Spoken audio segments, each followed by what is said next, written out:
Hello everyone, I hope you're all doing well. Okay, I know in the last video I did say that I was going to buy some try accessories to click for Tet and then try to go for pen attempts. However, I figured I have a surplus of stacks, so I may as well try building my way up again. And as it so happens, luck seemed to be on my side. Who would have thought? And in the end, I ended up being a filthy carriage streamer. Again, I'm sorry, but not really. Thank you for everyone who hangs out in the Twitch chats. I really appreciate the support, even though a lot of you were pretty pissed after saying congrats. I appreciate all of you for hanging out and showing support. Also, Tekadin, thanks again for being a good luck charm. Alright, well, on with the video. So they recently introduced T5 pets, and I decided to turn my Arctic Fox into my T5 troop leader pet thing that gives all my other pets a buff. And I know I said that I was really hung up on staying at Hex Sanctuary. I kept saying Hex Marine in the last video. But I decided to try out a few more spots, and I came over here, and I didn't hate it. It's kind of cool. I do like that the mobs can get CC'd and that they can CC you and such. Oh, I also ended up getting really carried and getting a pure Blackstone for the first time in years, actually. Anyways, as I was saying, this spot was pretty cool. However, I definitely do prefer Hex as my main grind spot. However, maybe if ever I want to chill and not worry about getting... What? Oh. So... yeah, the spot is super amazing. Definitely not buggy. Oh my goodness. I'm soup. Okay, except for this one slip up, I swear this has only happened the one time, at least at this spot. Aside from that, I really like Hex Sanctuary, and this is where I'm going to continue to grind. And since I've been grinding a lot more frequently and trying not to slack on my PvP, I've decided I'm going to start grinding a lot more on Arsha. Even though the spot is kind of spooky, I told myself, if I lose crystals, who cares, I'll be able to buy them back anyways for the most part. Although I don't have any of the glorious crystals yet, so maybe I'll change my mind in the future. Aside from Hex Sanctuary, I've also been trying to grind at Mansions, and I've been doing that on Arsha as well. Been doing my weeklies so that I can slowly progress to getting the mana potion. I never really wanted to go for the mana potion since I didn't want to go for a straight drop, and the money here wasn't too great. I tried a few times but ended up stopping, but now that we have the weekly quest with the pity pieces plus it's pretty decent money, it's not too bad anymore. I'm not sure if I'm going to hard grind for it quite yet, but at the very least, I'll finish it eventually. Also, to the Sork, I know you killed me as well, but I didn't manage to get any clips. Sorry. Now, as for the PvP at Hex Sanctuary, it's a bit more daunting seeing as most people who come here for PvP are usually here because, well, they're looking for it. They're not necessarily just trying to take a spot. And that doesn't necessarily mean that I've been getting attacked by one person at a time. Sometimes it's 3 at a time, like in these clips. And I mean, that is the reason why I'm grinding on Arsha, is to get some practice, which is a good thing. Except for you, Dark Knight. You hit way too hard. Can you please go away?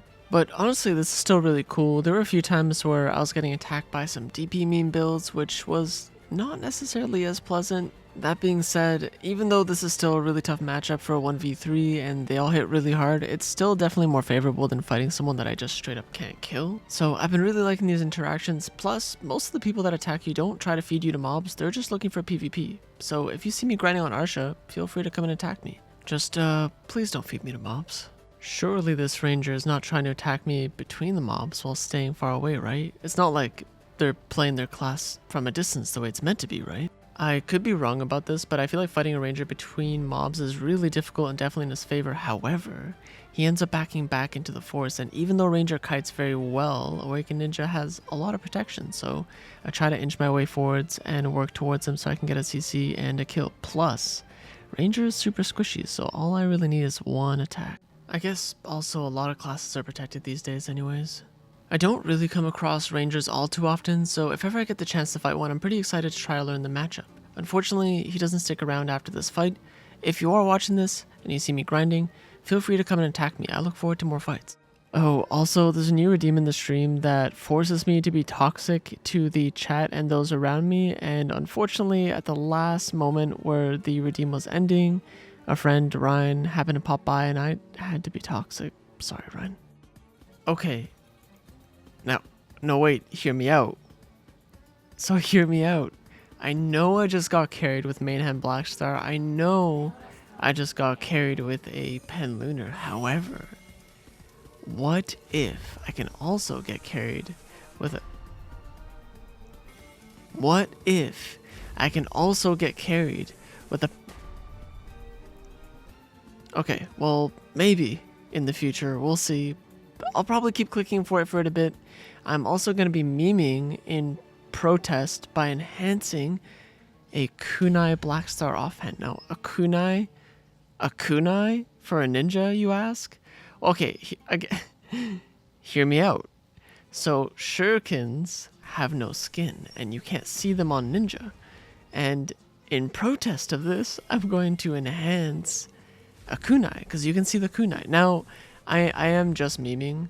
If it does randomly go pen in the future, I have a bunch of reroll coupons and I will switch it to a shuriken, but for now, I'm going to be enhancing a kunai. And yeah, that's going to do absolutely nothing because they're not going to change the fact that you can't see your shuriken on your ninja. The plan, quote unquote, is to enhance this passively for now, and if it goes pen, fantastic. And if it doesn't, I'm going to be building stacks to hopefully have for pen Valtara clicks. I don't believe I'm going to be bringing the stack higher than a 161, at least while I'm clicking for Tets. If it does go Tet and I'm going to go for pen clicks, then I suppose I'll take it up to maybe a 230 at most to try to get pen Valtara. I haven't enhanced Black Star in quite some time, so I have about 1500 masses for my workers. Hopefully that will be enough.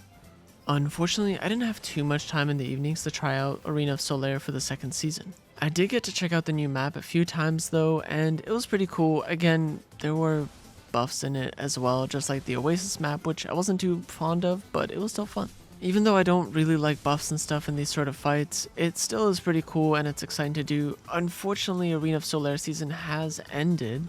I'm not sure when it's going to be coming back, but hopefully it'll return by the time I come back from my trip. And just like I said in my last video, for the times that I was in comms, I did get some friendly teammates with pretty good communication skills, so that was pretty fortunate.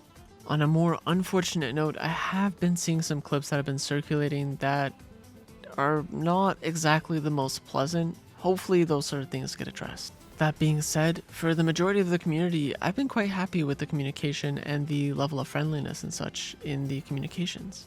Don't get me wrong, some banter and such can be pretty entertaining and fun in most cases, and I enjoy it as well.